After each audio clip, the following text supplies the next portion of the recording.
안녕하세요. 저는 홀로 과일 가게를 운영하며 살고 있는 40대 여자입니다. 사람의 삶이라는 게 원래 혼자 왔다가 혼자 가는 거라고 하지만 저는 유독 평생을 홀로 지냈습니다. 부모님도 가족도 아무것도 없이 자랐고 먹고 사느라 친구 한 명 사귀지 못했네요. 그러다 좋은 사람을 만나 결혼도 했지만 결국 모두 떠나보내고 다시 혼자가 되고 말았습니다. 지금은 떠난 사람들이 남겨준 것들 덕분에 굶을 걱정 없이 살고는 있지만 늘 마음 한구석에 허전하기만 하네요. 대단치는 않지만 여러분께 제 인생 이야기를 들려드리고자 합니다. 저는 날 때부터 고아였어요. 철이 들었을 때는 이미 보육원이었으니까요. 원장 선생님 말씀으로는 보육원 앞에 버려져 있었다고 하더라고요. 제게는 부모님이 없었던 거죠. 학창 시절에는 출석부에는 분명히 있는데 존재감은 전혀 없는 그런 학생이었습니다. 가뜩이나 소심한 성격이었던 데다가 부모님에게 버려진 아이라는 생각에 저는 더욱 위축될 수밖에 없었거든요. 그렇게 무엇 하나 잘하는 것 없이 눈에 띄는 것 없이 학창 시절을 보냈지만 사회로 나온 뒤로는 그럴 수가 없더군요. 당장 먹고 살아야 했으니까요. 그래서 일을 시작했습니다. 처음에는 달리 배운 게 없어서 식당 일을 주로 했어요. 요리도 할 줄 몰라서 식당을 청소하고 접시를 닦는 일을 주로 했습니다. 그때는 아직 식당에 작은 방이 딸린 곳이 있었는데 주로 그곳에서 먹고 자고 했죠. 그때는 그것만으로도 감지덕지였습니다. 보육원을 나올 때 받았던 400만 원도 안 되는 지원금으로 월세방 하나 구하기도 힘들었으니까요. 그렇게 식당에서 1년 정도를 일했습니다. 월급은 무척 적었지만 돈 쓸 데가 없다 보니 다만 얼마라도 돈이 모이긴 하더라고요. 그때는 그 재미로 살았어요. 그래도 제게 우연한 기회가 찾아왔습니다. 식당에 온 손님이 지방에 있는 자기 공장에서 일해볼 생각이 없냐고 하시더라고요. 포장 용기를 만드는 중소기업이었는데 일손은 부족한데 사람을 구하지 못해 고생이라고 하시면서 작지만 기숙사도 있으니 언제든지 오라고 하셨어요. 가만히 얘기를 들어보니 당시 내 형편에는 너무 좋은 조건이었기 때문에 당장 식당 생활을 정리하고 공장에서 일을 시작했죠. 공장 일은 생각보다 힘들었습니다. 저는 공장이라고 하면 기계가 막 돌아가고 그 사이를 왔다 갔다 하기만 하면 되는 건 줄 알았는데 의외로 사람 손이 많이 필요하더라고요. 그래도 저는 오히려 즐거웠습니다.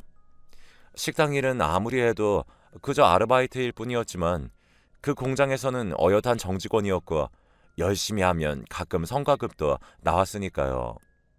게다가 경력이 쌓이면 승진할 수 있는 번듯한 직장이었습니다. 아무것도 가진 게 없던 제게는 너무나 과분한 곳이었어요. 그래서 더 열심히 일했습니다.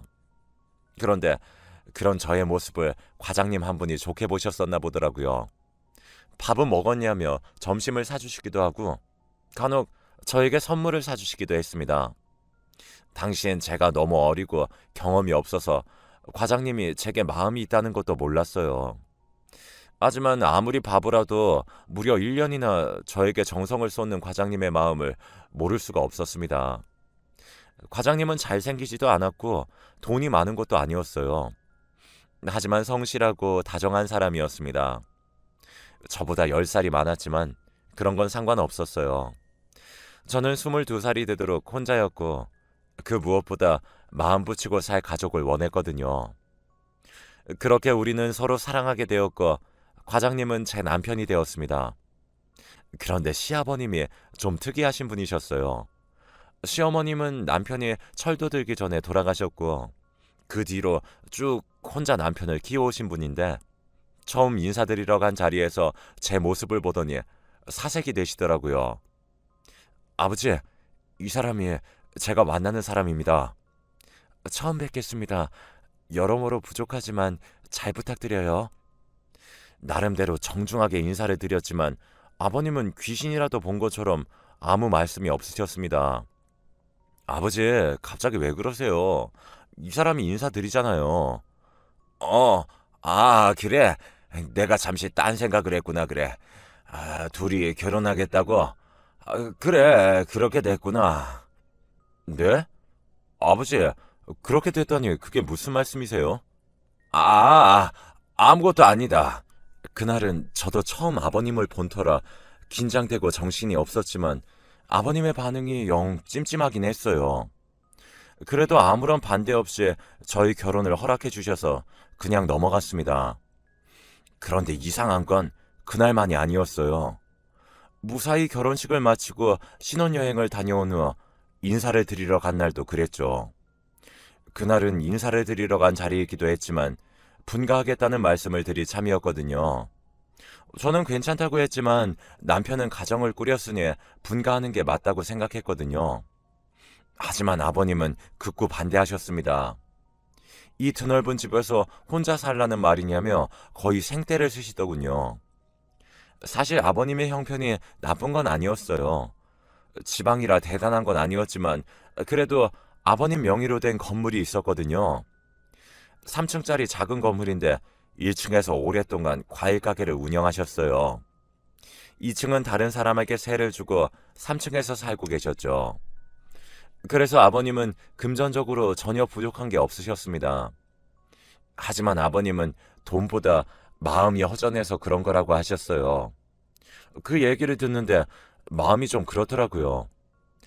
제가 워낙 외롭게 자라서 그런지 아버님의 마음이 조금은 이해되기도 했고요.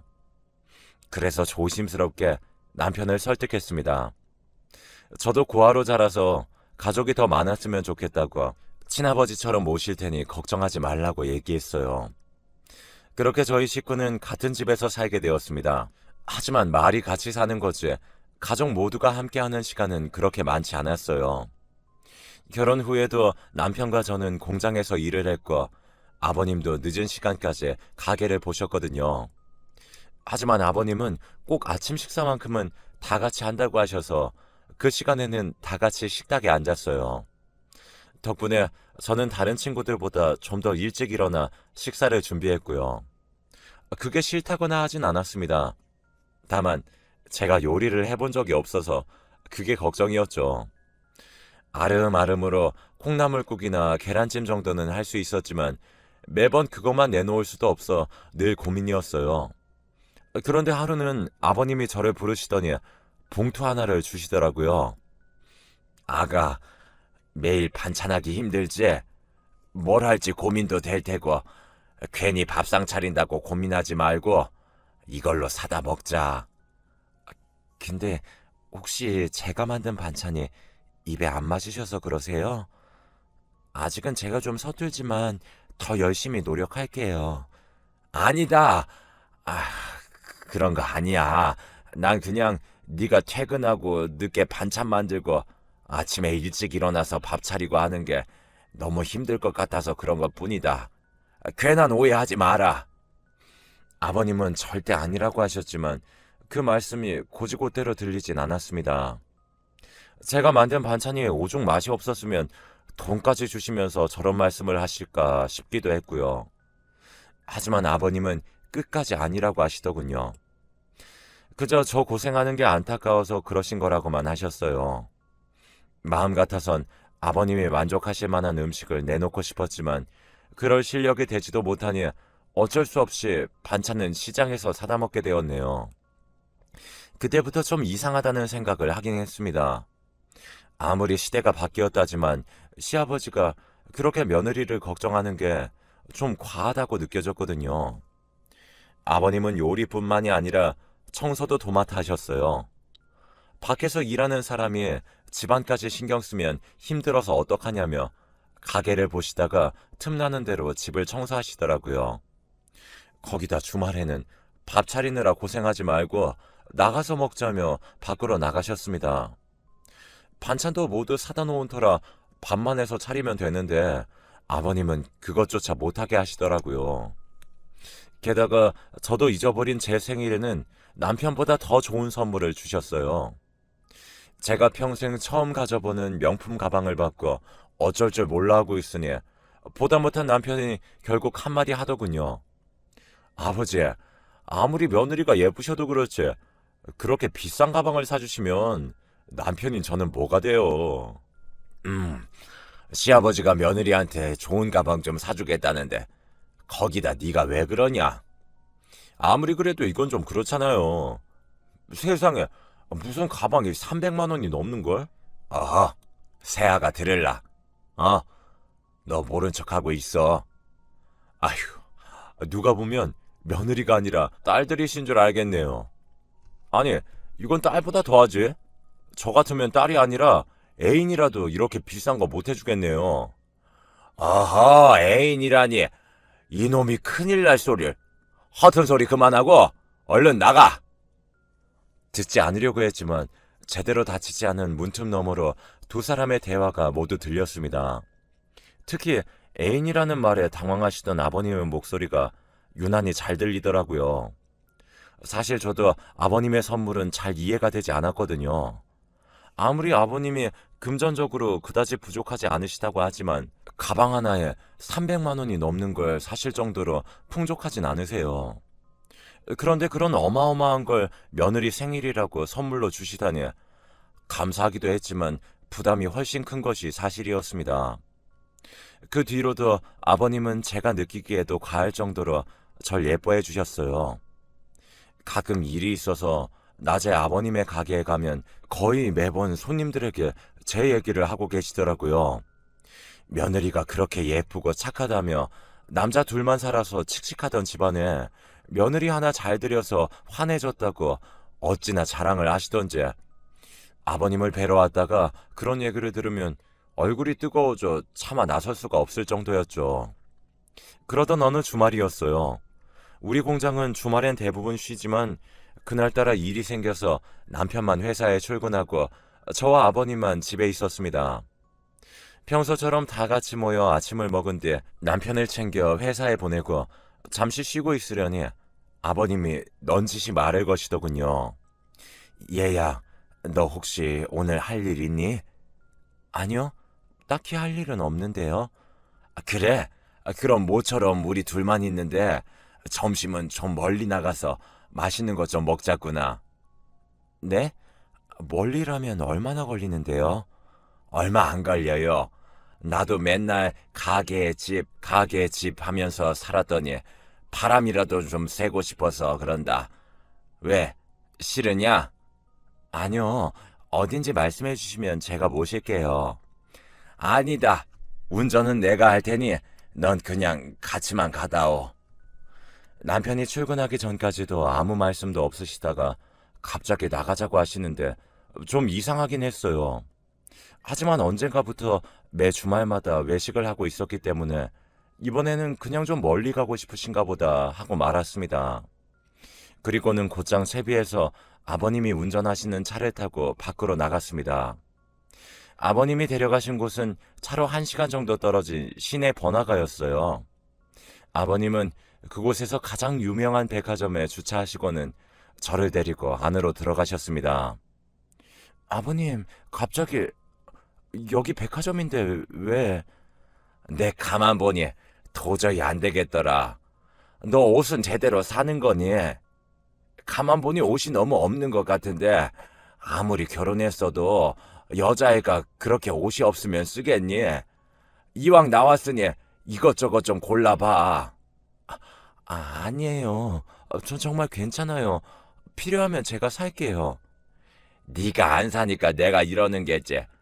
부담스러워할 필요 없다. 내가 사주고 싶어서 그런 거니까 너는 그냥 나 따라다니면서 마음에 드는 옷 고르기만 해. 아버님은 그렇게 말씀하시고는 제 손을 잡아 끌고 백화점 구석구석 돌아다니시며 물건을 고르기 시작하셨어요. 원피스에 블라우스며 잘 쓰지도 않는 책 넓은 모자까지 저는 한사코 괜찮다고 말씀드렸는데도 아버님이 보시기에 예뻐 보이는 건 마구마구 담으시더라고요. 백화점이라 다른 곳보다 값이 더 비싼데도 가격은 신경도 안 쓰셨어요. 백화점 문이 열리자마자 시작된 쇼핑은 점심시간이 조금 넘어서야 끝이 났습니다. 그 짧은 시간에 대체 얼마를 쓰셨는지 알 수가 없었어요. 아버님이 아예 안 보여주려고 하셨거든요. 거기다 여자가 무거운 거 들면 안 된다고 아버님께서 쇼핑백을 죄다 들어서 차에 실어두셨네요. 그리고는 밖으로 나가 번화가에서도 제일 유명한 한정식 집으로 가셨습니다. 그리고는 1인분에 7만 원이 넘는 코스 요리를 시키시더군요. 저는 정말 정신이 하나도 없었습니다. 평생 그런 식으로 돈을 써본 적도 없었지만 그것보다 대체 아버님이 제게 왜 이러시는 건지 이해가 되지 않았으니까요. 사실 제가 아버님께 애교를 부리거나 혹은 살갑게 대한 적도 별로 없었어요. 그렇다고 껄끄러워했던 건 아니었지만 제가 워낙 소심하고 조용해서 그냥 대화 자체가 별로 없었습니다. 그런데도 아버님은 정말 부담스러울 만큼 제게 잘해주셨어요. 제가 집에서 조금만 뭘 하려고 해도 대번에 아버님이 나서셨죠. 생일 때는 늘 부담스러울 정도의 선물을 주셨었고 명절마다 옷이라도 사입으라고 돈을 주셨거든요. 그래도 그때는 그냥 그러려니 했습니다. 하지만 이번에는 정말 너무 부담스러웠네요. 하지만 좋아서 하신다는 말에 차마 대꾸도 못하고 불편한 마음으로 꾸역꾸역 점심을 먹었죠. 그런데 그날 결국 일이 생기고 말았습니다. 그렇게 점심을 먹고 밖으로 나오는데 아버님이 제 손을 잡으시더군요. 아버님, 그냥 언젠가는 한번 잡아보고 싶었다. 왜, 싫으냐? 아니, 그런 게 아니라 대체 아버님이 왜 이러시는 건지. 마음은 싫었지만 그렇다고 손을 뿌리치지도 못해서 어쩔 줄을 몰라 하고 있는데 저쪽에서 익숙한 목소리가 들렸어요. 남편이었습니다. 아버지, 지금 두 사람 여기서 뭐 하시고 계신 거예요? 남편의 목소리가 들리자 아버님이 화들짝 놀라 제 손을 놓으셨어요. 하지만 남편은 이미 그 모습을 본 상태였죠. 아니, 그냥 모처럼 바람 좀 쐬고 싶어서 아가랑 나와서 맛있는 것 좀 먹었다. 그럼 그냥 식사나 하시지. 손을 왜 잡으세요? 그게 그냥... 남편의 추궁에 아버님은 아무 말씀도 못하시고 우물쭈물 하셨어요. 그래서 남편이 싸늘한 목소리로 말하더군요. 아버지, 차 갖고 오셨죠? 오늘은 혼자 들어가세요. 이 사람은 제가 데리고 갈게요. 그리고는 대답도 듣지 않고 곧바로 저를 차에 태우고 집으로 돌아갔습니다. 돌아가는 차 안에서 남편은 어떻게 된 건지 물었고 저는 있는 그대로 다 이야기했어요. 그러자 그 순하고 우직한 남편이 귀까지 붉어질 정도로 화를 내더군요. 다 늙은 양반이 며느리에게 뭐 하는 짓이냐며 흥분했습니다. 저는 오는 내내 이러다가 사고라도 나면 어쩌나 노심초사해야 했죠.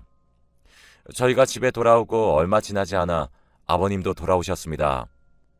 아버지, 더는 안 되겠어요. 저희 조만간 집 구해서 분가하겠습니다. 왜 그러냐?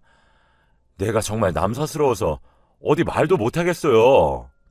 벌건 대낮에 며느리랑 그게 뭡니까? 아버지, 그동안 제가 욕정 좀 풀라고 말씀드릴 때는 한상코 싫다고 하시더니 왜 갑자기 이러시는 거예요? 저는 남편이 아버님에게 너무 심하게 말하는 것 같아 옆에서 계속 말렸습니다. 하지만 이미 흥분할 대로 흥분해버린 남편은 거칠 것이 없더군요.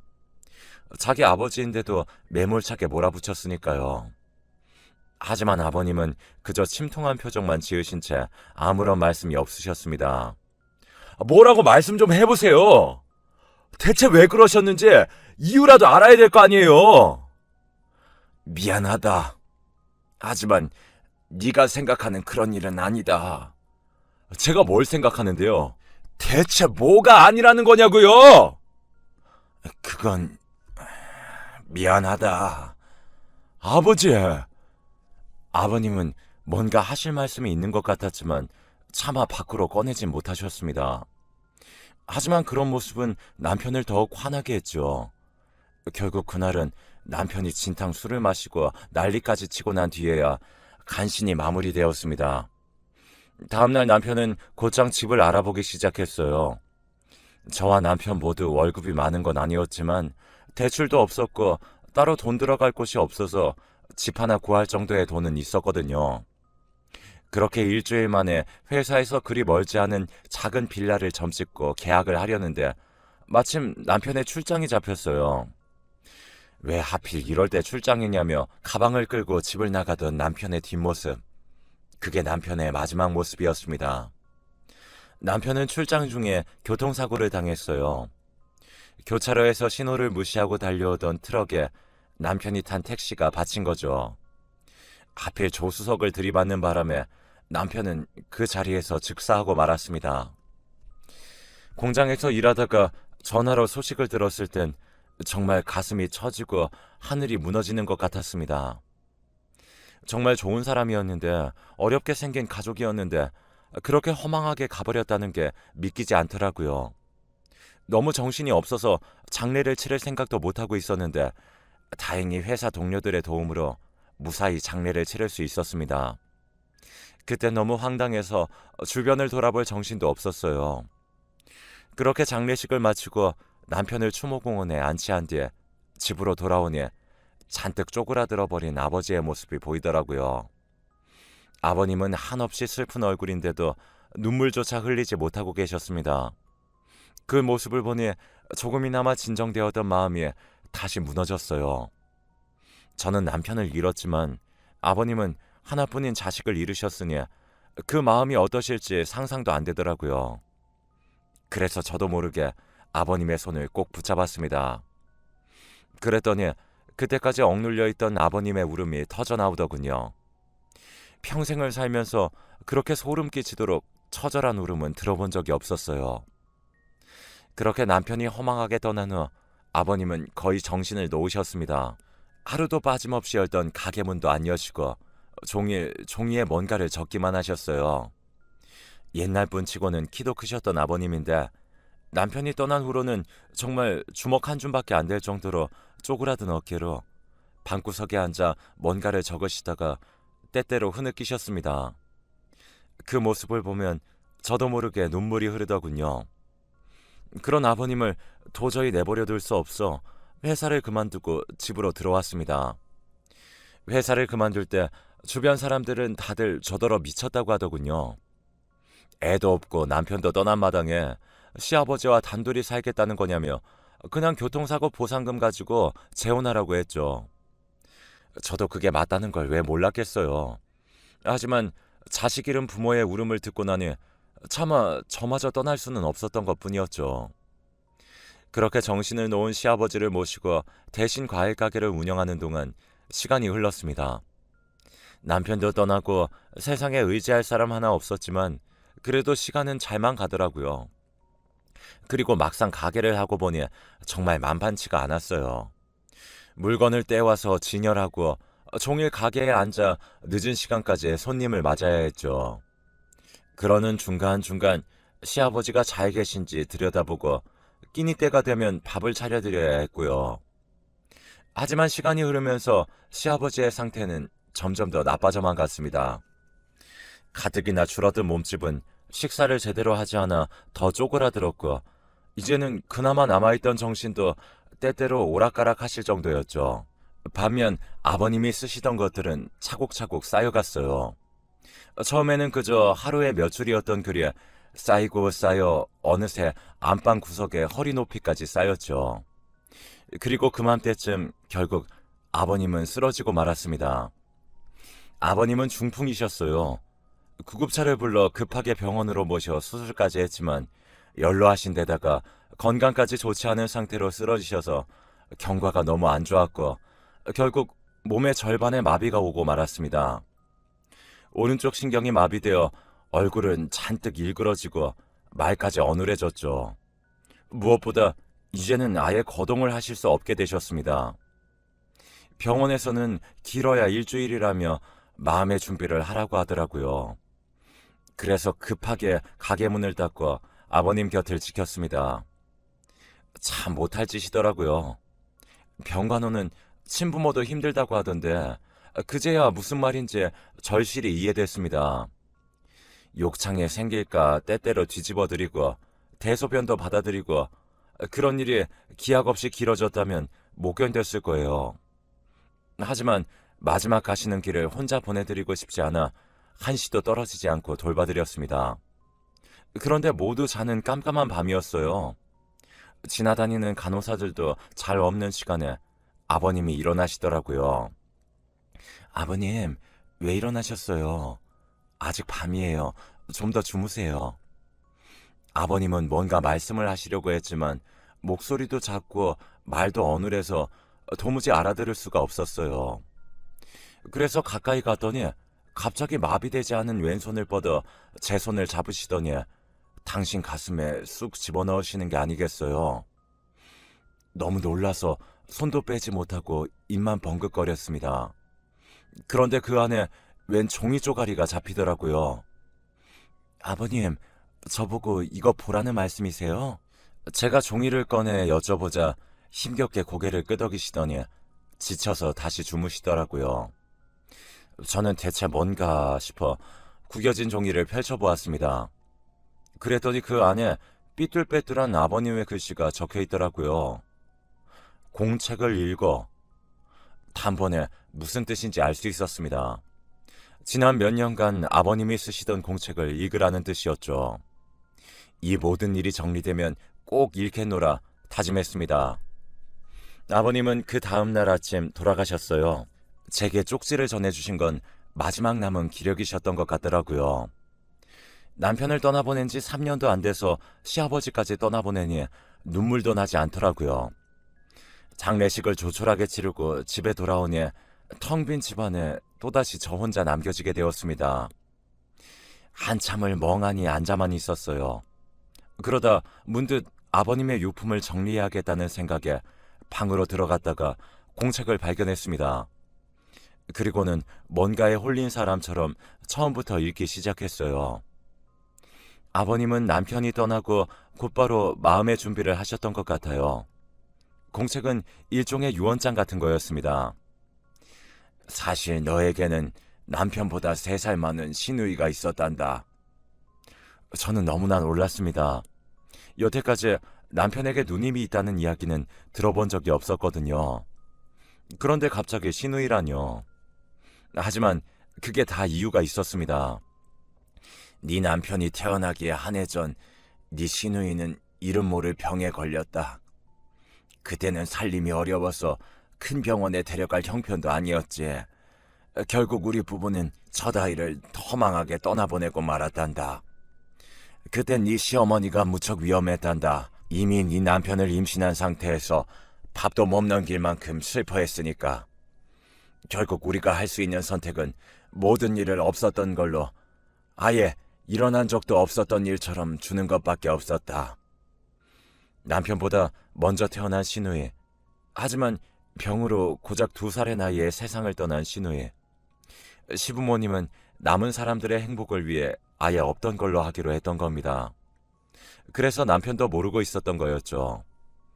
그런데 아버님의 불행은 이것으로 끝이 아니었습니다. 남편이 태어나고 불과 2년 만에 이번에는 시어머님이 병으로 돌아가신 거죠. 아내는 마치 마음의 빚을 갚는 것처럼 먼저 간 첫째를 보살피러 가기라도 할 것처럼 네 남편을 낳더구나. 아마 첫째가 그렇게 떠난 후 이미 살아갈 이유를 잃은 상태에서 아들을 낳기 위해 살아갔고 아들이 무사히 세상에 태어나자 모든 것을 놓아버린 거겠지. 너무 슬펐지만 그래도 나는 살아야 했다. 가슴에 아내와 딸을 묻었지만 남은 아들을 위해, 네 남편을 위해 나는 살아야 했어. 아버님의 글을 읽는 내내 가슴이 미어지는 것 같았습니다. 첫째 딸을 허망하게 잃은 것도 슬픈데 시어머님까지 그렇게 떠나보낸 아버님의 심정이 어떠셨겠습니까? 그럼에도 남은 아들을 위해 씩씩한 척 살아오신 아버님이 너무나 안타까웠어요. 그런데 아들 녀석이 결혼하겠다고 데려온 사람이 너였단다. 너를 보는 순간 왜 그랬는지 떠나간 아내, 떠나간 딸이 떠오르더구나. 마치 이번이 마지막 기회라고, 먼저 떠난 사람들에게 보답할 수 있는 기회라고 말하는 것 같았지. 그래서 네가 부담스러워할지도 모른다고 생각하면서도 자꾸 너를 챙기게 되었다. 그건 한편으로는 보답이기도 했고 다른 한편으로는 내 속죄이기도 했다. 그제야 모든 것이 이해가 되었습니다. 아버님은 저를 보고 때로는 먼저 간 첫째 딸을, 때로는 어머님을 생각하며 그들에게 해주지 못했던 것들을 해주셨던 것이죠. 이미 떠나간 딸아이가 그리워도 그러면 안 되는 거였는데 네가 그리고 네 남편이 어떻게 받아들일지 먼저 생각했어야 했는데 그리움이 너무 커서 하면 안 되는 일을 하고 말았구나. 그렇게 남은 아들마저 먼저 보내고 말았구나. 아가, 미안하다. 정말 너무나 미안하구나. 저는 그저 미안하다는 말만 잔뜩 쓰여 있는 마지막 페이지를 보며 하염없이 눈물만 흘릴 수밖에 없었어요. 아버님의 마음을 헤아리지 못하고 부담스러워만 했던 자신이 너무나 미웠어요. 제가 좀 더 잘했더라면, 아버님의 마음을 헤아리고 좀 더 살갑게 대해드렸더라면 아버님의 공책을 읽고 나니 모든 것이 후회되어 공책을 붙잡고 몇 날 며칠을 눈물로 지새웠습니다. 그렇게 아버님이 돌아가신 지도 벌써 5년이라는 시간이 흘렀네요. 아버님은 공책의 말미에 유언장까지 미리 적어두셨더라고요. 아버님 소유의 모든 재산을 저에게 물려주신다는 내용이 들어있었습니다. 덕분에 저는 갑자기 3층짜리 건물의 주인이 되었습니다. 아버님이 돌아가신 후로 과일 가게는 더 열심히 운영했습니다. 제게는 그 과일 가게가 마치 떠나간 아버님과 남편의 마지막 흔적처럼 여겨졌거든요. 정신없이 장사를 하다가 잠시 짬이 나면 가게 안쪽에 비어있는 의자를 바라보곤 합니다. 그곳에는 언제나 아버님이 앉아 계셨는데 너무 낡아서 지금은 쓰지 않지만 도저히 버릴 수가 없네요. 살던 집도 그대로입니다. 아버님의 방은 조금 정리를 하긴 했지만 전부 그대로 두었어요. 남편과 제가 지내던 방도 마찬가지로 그대로 두었고요. 그럴 리가 없다는 걸 알면서도 언젠가 남편과 아버님이 다시 돌아오기라도 할 것 같은 기분이라 정리할 수가 없네요. 가게 일로 바쁘긴 하지만 아버님이 남겨주신 재산으로 이제는 평생 먹고 살 걱정은 할 필요가 없게 되었답니다. 하지만 서로 의지하고 사랑하는 사람들을 허망하게 떠나보내고 나니 가슴 한 곳에 뻥 뚫린 것 같은 허전함은 어쩔 수가 없네요.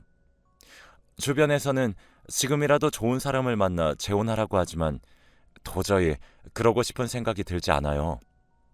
제 속이 워낙 좁아서 떠난 남편과 아버님의 그림자만으로도 가득 차서 다른 사람이 들어올 자리가 없더라고요. 언젠가는 저도 모든 것을 받아들일 수 있게 되겠지만 그게 언제가 될런지요. 모쪼록 이 사연을 들으신 분들은 사랑하는 사람들과 평생 행복하게 사시길 간절히 바랄게요. 지금까지 긴 사연 들어주셔서